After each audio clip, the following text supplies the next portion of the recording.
In the industry, everyone knows I hold Carolina in the palm of my hand. The day she became a movie queen, she kissed a male actor in front of everyone. She said, "Director Oscar Wong, I'm not very familiar with him outside of work, so please don't associate unrelated people with me. Thank you." As she wished, I withdrew from her world. Later, she knelt before me with reddened eyes, begging for my forgiveness. I laughed. "Isn't breaking up what you wanted?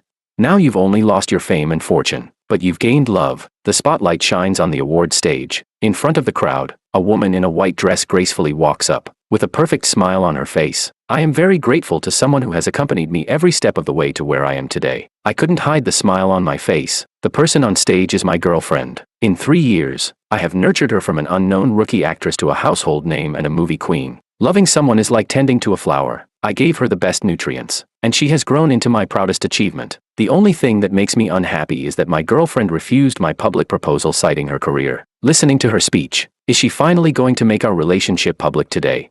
He is my mentor, my friend, and someone indispensable in my growth. He is Paul. My smile froze as I watched my movie queen girlfriend, holding the trophy, confess her love to another actor with deep affection. Someone asked, "Miss Carolina, it is said that you have always relied on the support of director Oscar Wong. Is there any truth to the rumors about your close relationship?"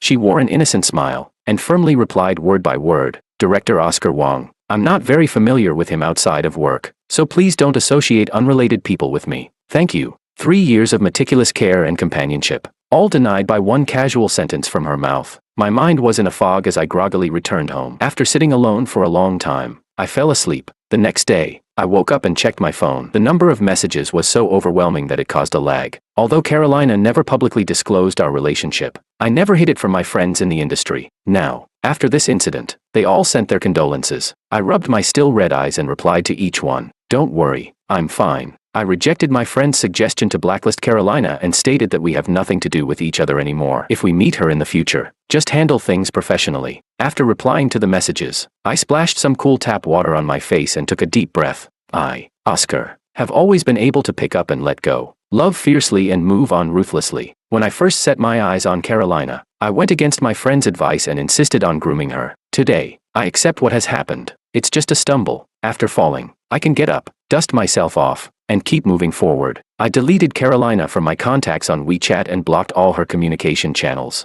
From yesterday until now, she hasn't sent me a single message. Of course, I don't need her to. After arranging the audition time at the Film City with my assistant, I tidied up and left. The Film City was bustling, with some people casting curious glances. Having heard the rumors, I ignored them all and quickly arrived at the set. After graduating, I became a director. With my talent and family resources, I quickly became a renowned director whose films always hit. My assistant came over with her phone, showing me a new post. Carolina's official account posted, "Thank you all for your concern. Even though Jasmine and South City Storm are filming at the same time, I will work hard on both. This is my first collaboration with Paul since our announcement. Please support us."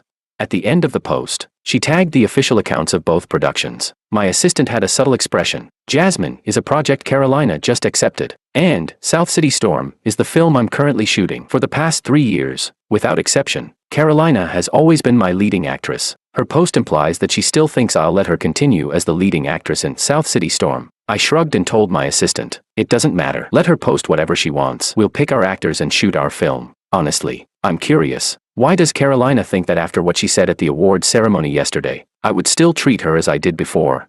Do I look like some kind of fool who enjoys being cheated on?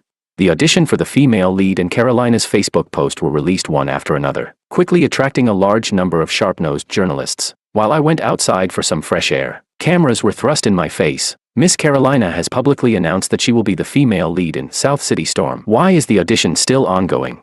If the female lead is already decided, isn't continuing the audition a waste of everyone's time? The intentionally provocative questions caused the auditioning actors to hesitate. I stopped, looked coldly at the reporter, and asked, "Do you know who I am?" He instinctively took a step back and lowered his voice. "Is that even a question, Director Oscar? Then let me ask you, what is this place?" "Well, this is." He realized the implication and lowered his head. I smiled, looking at the eager team of reporters ready to jump in, and said loudly, "I am the director. This is my crew, my territory. I make the decisions. Everything is done according to my rules. Are you trying to teach me how to do my job?" I added pointedly, "If you have nothing to do, go home and rest. Stop trying to stir up big news." When I returned to the crew and checked my phone, a Facebook post popped up. Paul, spending time with the one you love is a joy. Today, I hope Carolina spends more time with me. So please don't disturb her with irrelevant people and things. The attached photo showed Carolina smiling as she fed a grape to Paul's mouth. I was speechless. They clearly understood how to leverage this hot topic. While I was the one being disturbed, they acted like innocent victims, stirring up gossip. What a bunch of nauseating people. The trending topic continued to ferment, and everyone wanted to know who the female lead of my new movie would be. That night, Carolina started a live stream. She happily interacted with her fans at first, but midway through, she frowned when someone asked in the comments, "Carolina, aren't you going to be the female lead in South City Storm? Why are the auditions still ongoing?" Her eyes slightly narrowed as she smiled and said, "The normal process has to be completed," Oscar told me. She stopped mid-sentence as if realizing something, then closed her mouth, acting as if she had to keep a secret. Carolina's hesitant demeanor made the audience more excited, convinced that my audition was just a formality. The audition was unaffected by them. Whenever someone nosy asked, I would close my black notebook and reply with a half smile, "Why don't you take the director's seat and make the decisions?" I didn't respond directly, but Carolina took my silence as consent, becoming more confident and frequently appearing in public with Paul. First, they were spotted together at the airport, then on a food street in Sanya. In paparazzi photos, the two of them walked on the Golden Beach in swimwear, smiling at each other under the sunlight. Fans were thrilled, calling them a once-in-a-century perfect couple. In 2 days, Carolina and Paul capitalized on the attention, receiving numerous endorsements and scripts. My audition lasted 3 days. At this critical moment, I chose an unexpected, completely unknown girl as the actress. On the 3rd day, as I looked at the girl with sparkling eyes behind the curtain, her face lightly flushed like the first rays of dawn, I immediately decided that she would be the female lead in South City Storm. After 3 days of holding back, my assistant couldn't wait to post on Facebook, "Welcome the lead actress to the South City Storm family. Work starts tomorrow." At Lee, the audience, who had been eagerly waiting, rushed to see the post and were stunned when they saw who was tagged. They started discussing, "It's not Carolina. Who is this? Do you know her?" Feeling deceived, they flooded Carolina's Facebook, demanding an explanation. Soon, she went live again, with red-rimmed eyes. Carolina sincerely apologized to the camera. "I'm sorry for disappointing everyone. I understand Oscar's choice if he thinks I'm not good enough. I just hope he isn't still angry." Paul gently patted her shoulder, sighing after she spoke, looking utterly aggrieved. Everything was implied without being said. On one side was a movie queen, and on the other, an unknown girl who had only played extras before. The audience, thinking they understood the truth, became furious. "Stop being angry. Was Carolina wronged by the director's backdoor dealings? This is so unfair." My assistant, sitting on a wooden stool on the set, turned green with anger and said, "We were too busy with the auditions to respond, and now they're stirring up trouble and playing the victim. They really have no shame." Seeing him rolling up his sleeves, ready to fight back, I couldn't help but laugh. This only made him angrier. "You're laughing. You should have crushed them 3 days ago." I spread my hands. "This is free publicity. Why turn it down? If we missed this, we'd have to spend our own money on promotion later." Putting aside other factors, I'm still grateful for the drama they caused. South City Storm hasn't even started filming yet, but it's already widely known. Anyone with a phone knows about the show. All right, you're the director. Can I hit back at them now?" My assistant waved his phone in front of me. I nodded. His eyes lit up. The next second, he started yelling again. "Ah, who posted before me? Let me see. Isabel, isn't that Sophia?" At his words, everyone looked at the girl in the corner. She innocently looked up and blinked. "Did we have a rule against posting on Facebook?" The assistant was speechless. "No." I watched them with a smile and pulled out my phone to check Facebook. Sophia, the lead actress I selected, might look soft, but she's quite the fighter. In just a few minutes, she had already posted 18 Facebook updates. "Hello, Senior Carolina. Didn't you say our director had nothing to do with you? If it's not related, why mention Oscar? Who are you, anyway? When did the director ever say he was going to cast you in his new film? What obligation does he have to choose you? Is the director your daddy?" Each Facebook post tagged Carolina and provided evidence. The fans went quiet and retreated. This girl is fierce, really putting her in her place. 10 minutes passed with no response from Carolina or Paul. I was engrossed, shaking my head in disbelief. It's strange why I ever liked someone like that. A voice came from beside me. What's strange about it? Even ancient heroes struggled to resist beautiful women. I realized Sophia was still nearby. She smiled, although I don't think she's a beauty. Maybe Director Oscar just had a moment of weakness. I twitched slightly and reminded her, "I'm your boss." So, keep talking, and I'll dock your pay." "Fine, you win." Just then, an unknown call came to my phone. I raised an eyebrow. This number was private, known to few. It could only be. I answered the call, and there was silence on the other end. "Wrong number. If you don't speak, I'm hanging up. The other person panicked, and a familiar voice spoke. Oscar, do we have to do this? Sure enough, it was Carolina. What way? She hesitated, then softened her tone, sounding like she used to when we were together. Even if we can't be together, can't we at least be friends? I couldn't help but laugh. Be friends? Friends? What kind of relationship do we have now? What do you mean, even if we can't be together? You make it sound like I was your simp, always failing to win you over. So now I'm angry seeing you with someone else. Please. This is cheating. Carolina, if you want to continue enjoying the benefits I used to provide, just say so. Do you think playing the role of a benevolent person is clever? Carolina, let me be clear, remember this. I'm openly threatening you now. The reason I haven't publicly destroyed you is not because I'm magnanimous, but because I want to make your downfall more spectacular. Got it? If so, get ready. Carolina's voice turned sharp. Let me tell you, Paul is the son of the president of the Wong Group. You can't beat him. Before I could reply, a soft female voice beside me spoke gently. Brother, are you still on the phone? I've been waiting for you. There was a brief silence on the other end, followed by an explosion. Who's there with you? Oscar, you betrayed me. I rubbed my ear, speechless, and hung up. When she called back, I blocked the number. After finishing all these actions, I looked at Sophia. Nice acting. You really have a knack for this. Sophia smiled. Of course. I shook my head in resignation. Just as I was about to leave, I remembered something. Paul is the son of the president of the Wong Group. How come I didn't know this? Thinking it over, I pulled out my phone and sent a message. Dad, do you have an illegitimate son? As soon as I returned to the set, my assistant came over with his phone. He looked extremely upset, as if he had swallowed 100 flies. I stopped, amused, and asked, what did Carolina post this time? He showed me the phone. Thank you all for your concern. I want to focus more on my work and improve my acting skills. Please don't pay attention to other matters and look forward to my new works. The picture was a sweet photo of her and Paul. My assistant's face turned green again as he said, she has the nerve to talk about acting. It was all thanks to you. He paused and then added, luckily, you finally gave up on her. The filming of South City Storm progressed smoothly. It's a spy drama, and the female lead, Sophia, is an ordinary person who gets involved in a mission. Once she understands its importance, she decisively cooperates. In front of the camera, her eyes conveyed layered emotions. The retreat born from fear constantly struggled with her good intentions, which then evolved into an unyielding resolve driven by her anger towards evil. This deep internal struggle and complex emotional transition deeply moved the viewers. I couldn't help but sigh again. Comparing acting skills is indeed a futile exercise. On Carolina's end, she and Paul frequently posted set photos and interactions, attracting a large number of CP fans. The previous incidents were gradually forgotten. In interviews, Carolina continued to smile sweetly. Director Oscar said his female lead has talent. Miss Carolina, do you think you have talent? She tilted her head slightly, covering her mouth as if embarrassed. Well, why not? Watching the interview, our whole team laughed. Meanwhile, Carolina's fans celebrated, challenging Sophia to a showdown through their works. This time, Sophia only posted 4 words in response.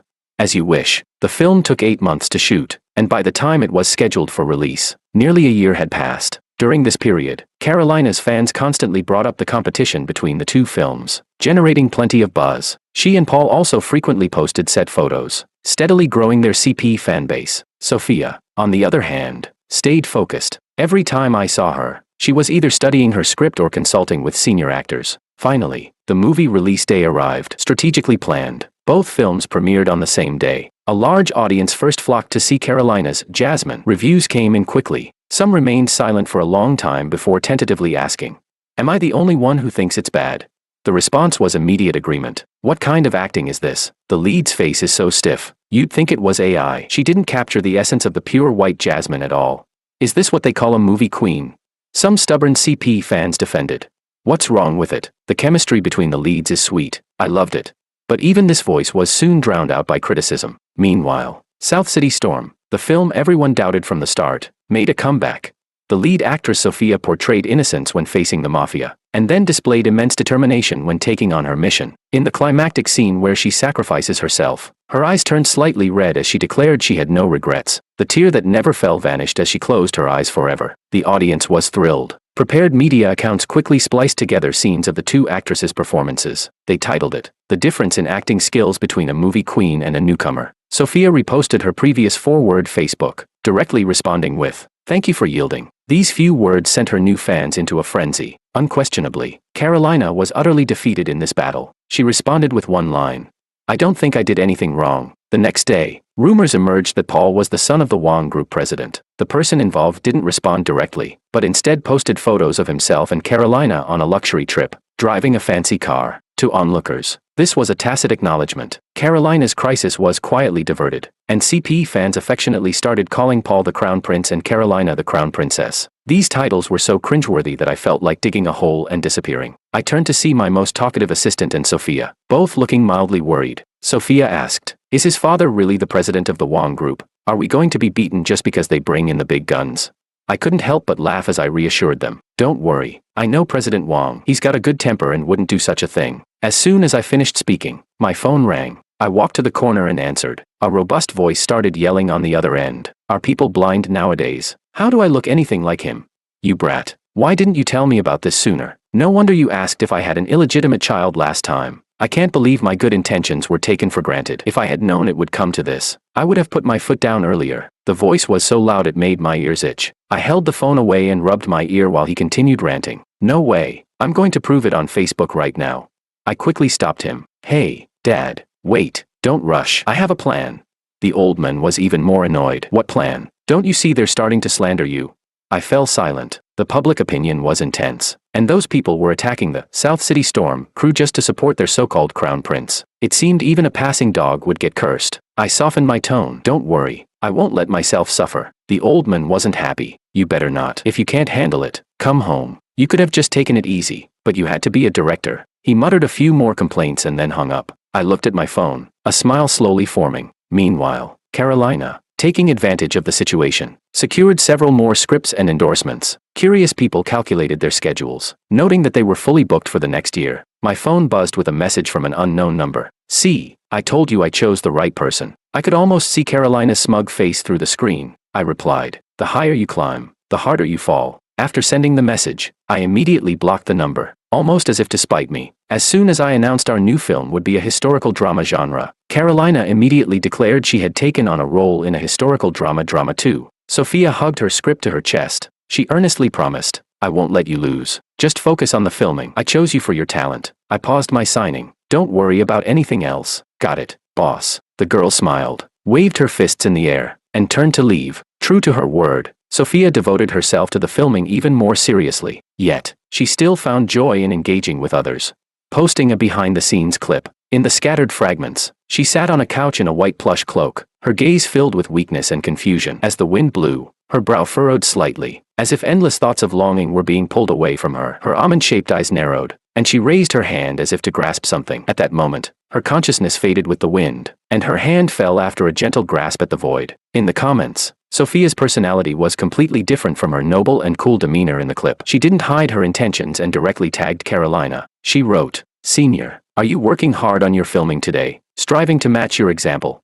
Though clearly sarcastic, it was hard to fault her words. I couldn't help but laugh out loud. On Carolina's end, there was no response for a long time, making her fans impatient and prompting them to urge her to respond. Eventually, some behind-the-scenes footage leaked out, but it turned out to be paparazzi shots. "One moment," she said, "this place is under my protection." "Got it." The next moment, a traitor's bronze sword pierced the female lead's chest. Her eyes widened in anger as she shouted loudly, "How could it be you?" The caption thoughtfully responded on Carolina's behalf. "Stop urging Miss Carolina to release behind-the-scenes footage. She really doesn't have any. The videos she shoots need another 2 days and nights of fine-tuning before they can be seen." Everyone fell silent after watching it. They suddenly remembered the fear of Carolina's stiff performance in Jasmine a while ago. Her fans were collectively stunned, unable to defend her. They looked at Sophia's behind-the-scenes clip and then at their own lead actress, whose stiffness resembled a 1,000-year-old monster, and shrank back. People began to discuss others' death scenes, the tear that never fell, hesitant words, finally closing their eyes. Our lead's death scene, spitting blood, eyes wide open, shouting to the sky, "How could it be you? Stop, it's really embarrassing." Under the opposing team's official Facebook, netizens started questioning their casting choices. Carolina's official account responded, "There are always a few scenes where filming gets stuck. Please don't only focus on the worst moments." Just after this announcement was posted, someone released a clip of Carolina arguing with the director. Carolina toyed with her red-tipped fingers and sneered, "So what if my expressions are stiff? So what if I didn't cry? Can't they fix it in post-production? If I have to do everything perfectly, what are they there for? I've always acted like this. If even Oscar could handle it, why can't you?" These few sentences revealed so much that netizens were stunned. A comment appeared, "What do you mean you've always acted like this?" I used to praise her acting. Seeing the netizens start to support me, saying I've borne too much, I smiled and told my assistant to begin the next step. I didn't want to see this annoying person jumping around in front of me every day. All the raw video clips from her past shoots were released by various accounts. For example, the sensual bathing scene in the lake, with unedited footage showing her elbows awkwardly placed, like a puppet on strings. The ethereal and agile back view, which turned out to be a stand-in. Her dramatic reactions to wire work, where I, as the director, had to personally guide her step by step. The before and after comparisons made it clear what Carolina truly was and how much I had done for her. As everyone realized how terrible her acting was, all the scripts she had received were withdrawn. Producers claimed they didn't have the skills to handle such a great star. Netizens began to question, if Carolina is this bad, why did director Oscar still support her? With that effort, he could have made several more films. Could this be love? Remember at the awards ceremony, Carolina denied any relationship with director Oscar. After that, they went their separate ways. Netizens dug deeper and almost uncovered every detail of my private life. I sighed, patted my face, and once again blamed myself for being a poor judge of character. In the midst of my public humiliation, Sophia posted on Facebook, "Everyone has a past. Let's not dwell on it." Director Oscar said he values the future more. As a victim, netizens seemed to realize something after reading her post and agreed, that's right. They started to curse Carolina. "Dirty thing, stay away and protect our director Oscar. Director Oscar has nothing to do with this person, don't spread falsehoods." Carolina's reputation was ruined. Her integrity was questioned, and her acting skills were inadequate. Soon, the award committee announced a review of her accolades. As a result, she lost all the honors she had gained in 3 years. At this critical moment, she changed her phone number and sent me a message. "I haven't lost. It's just the entertainment industry. Once I become the daughter-in-law of the Wong family, I won't need to work." I looked at the invitation to the Wong Group's 60th anniversary gala in my hand and shook my head. Is it really like that? I doubt it. With her endorsements and scripts gone, although the company hadn't terminated her contract, Carolina was essentially unemployed and almost blacklisted. She decided to drop the pretense and became an internet wife, publicly showing off her love with Paul. She posted 2 Facebook updates. "Paul is preparing our wedding. We're about to attend the Wong Group's 60th anniversary gala. Have you ever seen such an event?" Coincidentally, the Wong Group announced that this year's gala would allow some media journalists to participate. From Carolina's perspective, Paul was supporting her and promoting their wedding. In the lounge, I knocked on the door before entering. The moment she saw me, Sophia's face lit up, reminding me of the proud tuxedo cat I used to pet at the park. "Director Oscar, it's rare for you to visit." I smiled and handed her the invitation. "I happen to need a date. Miss Sophia, would you be willing?" Sophia opened the invitation and read aloud, her tone rising with excitement, "The Wong Group's 60th anniversary gala. You're going too?" "Yes, and there's going to be quite a show." I nodded. "So, Miss Sophia." Before I could ask again, she placed her hand in my upturned palm. Her eyes sparkled with joy, her mouth unable to hide a smile, yet she pretended to be aloof, tilting her chin up. "Then I reluctantly agree to be your date." The gala arrived quickly. The Wong Group released a statement that they would announce an important matter at the event, revealing the identity of the president's son, who had been the subject of much discussion. Carolina was certain it was Paul and was extremely pleased. At the gala, as soon as Sophia and I got out of the car, we ran into Carolina waiting at the entrance. Her eyes widened as if she had been deeply betrayed. You. Sophia, with a faint smile, placed her soft hand on my arm, her cheek close to my shoulder. She blinked at Carolina. "Senior Carolina, why are you stopping me and my boyfriend?" "Boyfriend?" Sophia nodded naturally. "Yes." Carolina's expression changed multiple times as more people gathered around. She looked at us angrily. "How can you do this to me? What does she have that I don't?" She grabbed my arm, but I immediately pulled away. Even so, she put on a deeply wronged look, proving she still had some acting skills. At that moment, a slightly mocking voice called out, "Oscar, you came too." I turned and saw Paul approaching, arm in arm with a middle-aged woman, looking calm. "There's no need for your concern, Wong family or Paul," I replied with a playful smile, locking eyes with him. He blinked uncomfortably but quickly composed himself, saying, "You can laugh now, but once you step inside, you'll see who the real clown is." As he spoke, he stroked his smooth chin as if twirling a non-existent mustache. I shook my head and looked at the woman beside him. She was dressed plainly, her cotton blouse faded, her pants slightly rolled up as if they had been washed countless times. Her makeup was very light, and her face showed signs of aging, with her hair disheveled and eyes darting around nervously but shining with excitement. She was undoubtedly the person my father had mentioned. Before I could speak, Paul wrapped an arm around Carolina's shoulder, looking affectionate. "Carolina, sorry for the delay. Today is a very important day, so I brought my mother. I hope you don't mind the sudden meeting. Of course not. Carolina immediately leaned against Paul, looking demure. She turned to the woman. Auntie, nice to meet you. I'm your son's girlfriend. He must have mentioned me. The woman nodded. Girlfriend, huh? Girlfriend. Then fell silent, staring ahead. The atmosphere turned awkward. Unexpectedly, Paul suddenly changed the topic loudly. I know you can't let go of Carolina, but please stop pestering us. How did you even follow us here? This isn't a place for your antics. His words drew many eyes to us. Before I could retort, Sophia spoke up loudly. Do you have any shame? Can't control your girlfriend, stopping us at the entrance, openly flirting with my boyfriend in front of me. Are you sick? There are so many security guards here. Should I ask them? Before Paul could reply, Sophia pulled an unwilling security guard into the fray. Brother, don't be afraid. Tell the truth. Everyone's watching. They won't do anything to you. The Wang family can't bully people in broad daylight. There's surveillance here. If they dare twist the truth, our director will back you up and bring them down. I scratched my head, feeling helpless. Was she trying to expose me? The security guard, seemingly encouraged by her words, steadied his gaze. Mr. Paul, it's indeed your girlfriend who has been harassing them. The crowd buzzed with whispers, and Paul was momentarily speechless, stammering you, unable to form a complete sentence. I said, Paul, I advise you, if you're unsure about something, don't speak too soon. If you're uncertain, investigate and verify first, or else. Before I could finish, there was a loud slap. Paul's mother, her face full of anger, had struck Carolina. I despise people like you who are unfaithful and disloyal. Please, Auntie, listen to me. It's not as they say, Carolina pleaded. The scene became chaotic. Sophia winked at me and said to them teasingly, you guys catch up. We're heading in. Bye. Inside, Sophia was still beaming, her invisible tail practically wagging. Are you that happy? I asked, curious. Of course, she hummed. I told you, I wouldn't let you lose. So her earlier words had this meaning too.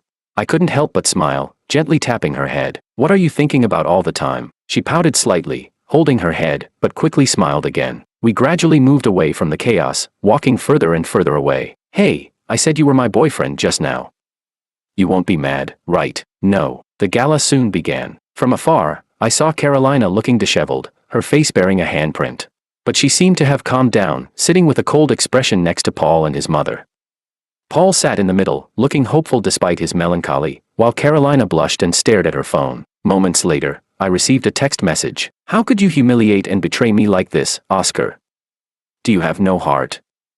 Just wait, today I'll make sure you pay back 100-fold. Sophia, standing beside me, waved her hand in front of my face, displeased. Wow. Director Oscar seems to care a lot about her, she said casually. Do you want me to bring her over so you can talk? I stared at her, making her turn away in slight embarrassment. Then I smiled and replied, no need, I'm just watching a show. Halfway through the event, the host announced, next up, we have our group's president, Wang, who will announce something important. Paul's eyes lit up instantly, staring intently at the host. He put his arm around Carolina, his gaze intense and his body trembling slightly with a mix of anticipation and nervousness. A spirited middle-aged man strode onto the stage, taking the microphone from the host. He cleared his throat, his eyes bright, and began speaking without any preamble. Recently, I've noticed a lot of media coverage about my son, and this has been gaining more and more attention. So today, I've invited the key person involved in this matter here. He looked down at the audience, casting a playful glance at Paul, who returned the gaze with fervor, unaware of any impending trouble. The president continued, I'm sure everyone is curious about my son's identity. He is. Under the gaze of the crowd, Paul held his mother's hand. The old man paused for a moment, building suspense, before saying 3 words. Oscar. A spotlight suddenly shone on me. The nonchalance on Sophia's face vanished as she stared at me in shock. Carolina's neck stiffened as she slowly turned to look in my direction. Paul's face turned pale as he stared incredulously at his mother. And that woman, her face suddenly contorted in anger, stood up and yelled, You heartless man, ingrate. You won't even acknowledge your own son. A tiger doesn't eat its cubs, but listen to him. Everyone, is he even human? She tried to rush the stage, but the prepared police restrained her. She struggled violently, shouting, I raised our son with great difficulty. He worked so hard to earn your recognition, and you still consider him worthless. The president nodded to the host, and the big screen behind him began playing surveillance footage. The first clip showed a servant banging on the master bedroom door in the middle of the night, shouting, Mr. Wang, open up. Don't you love me anymore? Didn't you say you'd marry me? How can you marry someone else? She clutched a knife, frantically scratching the door until the police arrived and took her away. The second clip was a series of scenes showing the same servant repeatedly being driven away by security from the mansion gates. The third clip, 2 years later, showed her holding a newborn baby, smiling manically. Mr. Wong, this is our son. Won't you acknowledge him? After the videos, the president explained. It turned out that Paul's mother suffered from severe delusions. In her younger years, she worked as a servant for the Wong family and fantasized about an intimate relationship with the president. This was initially just in her mind, but on the day of the president's wedding, her symptoms worsened. The father had tried to get her medical help, but she was never fully cured. The doctor said that as long as she stayed around the Wong family, her condition would only worsen, and indeed, her episodes became more frequent, blurring her grasp on reality. Eventually, she stole a baby from somewhere and convinced herself that it was her son with the president. In her delusion, the president was a heartless man who had abandoned her and their child.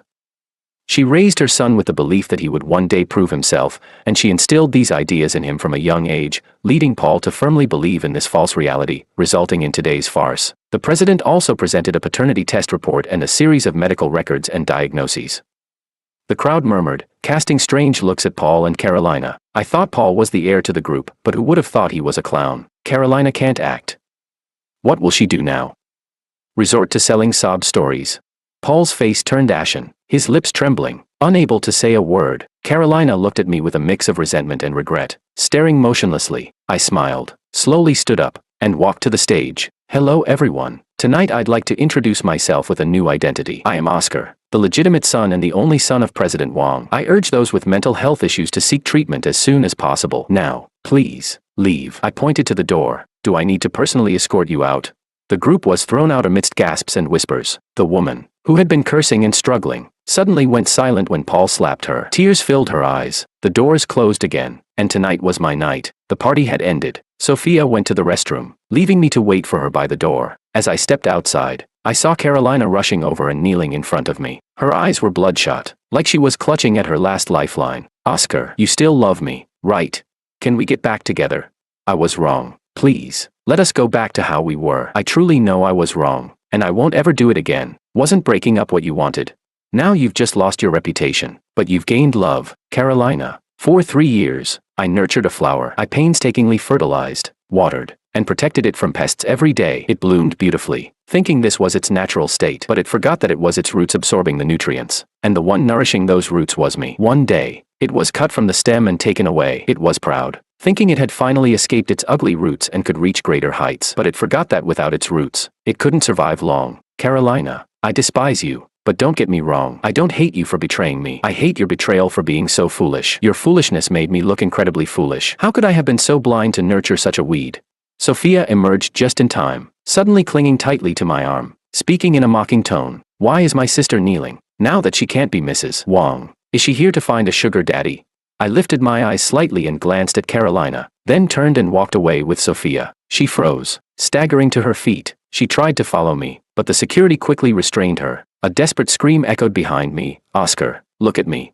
I turned to glance at her, seeing the hope in her eyes. I spat harshly into the flower bed by the path. Then I turned and walked straight ahead. Later, due to the severe impact of this incident, Paul and his foster mother were condemned by the entire internet, and he was completely blacklisted. His spirit ultimately shattered under the weight of lies and reality. Not long after, news broke that he had killed his foster mother before committing suicide, and Carolina never appeared in the public eye again. The most widespread rumor was that she tried to clear her name but ended up being swindled out of all her assets by a scam group. She eventually ended up on the streets, dying of depression. Those who treat true hearts as worthless will eventually suffer the consequences. Sophia's side story. Sophia had known about Oscar, her senior, for a long time. He was a famous genius during his school days. Unfortunately, by the time she enrolled, Oscar was already interning and rarely came back to school, so she never had the chance to meet him. Later, Sophia followed Oscar into the entertainment industry and discovered her long-admired senior Oscar already had a girl by his side. The girl had an innocent smile, and the love in Oscar's eyes for her seemed genuine. Sophia felt heartbroken but chose to respect Oscar's choice. Just when she was about to give up, she discovered the girl Oscar cherished so much didn't deserve his love at all. Carolina was arrogant, didn't hone her acting skills, and took advantage of Oscar's love recklessly. Sophia was furious and heartbroken for Oscar. She decided to bide her time, diligently improving her acting skills, and cherishing every opportunity to practice. Even as an extra, a girl like Carolina would reveal her true colors sooner or later. She couldn't stay by Oscar's side forever. Sophia encouraged herself secretly, keeping an eye on their every move. Her acting skills improved rapidly, and directors began offering her scripts. She refused many, still choosing roles that allowed her to practice while staying close to Oscar. The opportunity soon came. One day, Carolina, holding the Best Actress trophy, confessed her love to Paul in public. Sophia watched Oscar, feeling heartbroken. The light in Oscar's eyes was gone, as if he might shatter at any moment. She bit her lip and began to doubt herself. If she had told Oscar earlier, would he be less sad? She wanted Oscar to be happy. Fortunately, Oscar recovered mostly by the next day. Finally, she had the chance to stand in front of Oscar confidently. "Hello, Director Oscar. I'm actress Sophia." Extra Chapter 02. Sophia feared they might rekindle their old flame, but fortunately, Oscar was resolute. Having the chance to spend every day with Oscar, she was overjoyed and secretly tried to treat him well. The first strawberry milk tea of autumn was bought for Oscar. Afraid he might notice something, Sophia bought milk tea for everyone in the crew and finally handed the special one with extra strawberries to Oscar. "Sometimes you should try something you haven't had before," she smiled and told Oscar. Their distance gradually closed. Someone badmouthed Oscar. That couldn't be tolerated. She immediately fired back. Carolina tried to bully Oscar. No way. She had to work harder. She even gave up playing games and stayed up late studying scripts. When she was chosen as the lead actress in Oscar's new drama for the second time, Sophia's heart almost jumped out. She seriously said, "I won't let you lose." These words carried her little secret. She wouldn't let him lose this confrontation, nor would she let Oscar lose to Carolina. She heard Paul was the president of the Wong Group, but Sophia didn't care. She wanted to be on the same front as Oscar, fearless of anything. She didn't expect Oscar to attend the party too. When he showed up in the lounge with an invitation, Sophia almost jumped up. "I happen to need a date. Miss Sophia, would you do me the honor?" "Aha, yes, I do. Oscar, I'll do anything you say." If it weren't for Oscar being here, Sophia felt she might throw off her shoes and dance barefoot, doing 2 hours of ballet and spinning 100 circles. Too happy. But in front of Oscar, she had to be reserved. She could only hold back, place her hand in Oscar's, lift her chin, and say, "Then I'll reluctantly agree to be your date." This way, he wouldn't notice her little thoughts. Right. Wait, does it seem a bit too cold? Would he misunderstand? What if he misunderstands? Extra Chapter 03. Sophia's mind was spinning all the way. Being Oscar's date, appearing at the party together. Oh my, she wouldn't even dare dream of this. Just after getting out of the car, they bumped into the annoying Carolina. Sophia's alarm went off. Seeing Oscar do nothing, she mustered the courage to hold Oscar's arm and started in a mocking tone. "Senior, why are you stopping me and my boyfriend?" "Boyfriend? Oh, look at that ugly face turning green. So amusing." Sophia nodded naturally. Yes, the ugly face was furious, saying, "It's like you're the only one with a boyfriend. So what if she had one? Why so smug?" Sophia happily waved to Carolina. "Then wait for your boyfriend outside. Senior, we're going in now." Bye. The best person was by her side. This was the light she had cherished for 6 years. What happened to others? She didn't care. "Are you that happy?" Oscar asked, and she answered without hesitation. "Of course. I told you, I won't let you lose." At such a sentimental moment, Oscar knocked on her head. So annoying. Angry for 2 seconds, she thought, "This is Oscar. Forget it." She chose to forgive him. "I just said you're my boyfriend. You're not angry, are you?" No, Oscar was really the best. She would love him forever and ever. Extra Chapter 04. She thought she knew Oscar well enough, but Oscar turned out to be the hidden gem. He was actually the son of the president of the Oscar Group. He kept it hidden so well. She worried for so long. Sophia was angry for 3 seconds, then turned to see Oscar shining under the spotlight, and shamefully felt her heart flutter again. Forget it, forget it. Sophia had a big heart and wouldn't hold grudges against little Oscar. She told herself, her eyes sparkling, staring unblinkingly at Oscar. The party ended, and many reporters surrounded Oscar, just like they had surrounded Carolina a year ago. Someone asked about Carolina and Oscar's relationship. Oscar smiled politely and answered, "Please don't link unrelated people with me. Thank you. It would trouble me greatly." After answering, Oscar looked at her again. "Why aren't you leaving?" Sophia saw Carolina's pale face outside the crowd and smiled. So good. The bullet Carolina shot at Oscar a year ago finally returned to her. Her story with Oscar ended here. Now, it was her turn. Right. Leaving the venue, Sophia still didn't let go of Oscar's hand. Oscar didn't say anything either. Under the streetlights, they walked side by side, moving farther and farther away.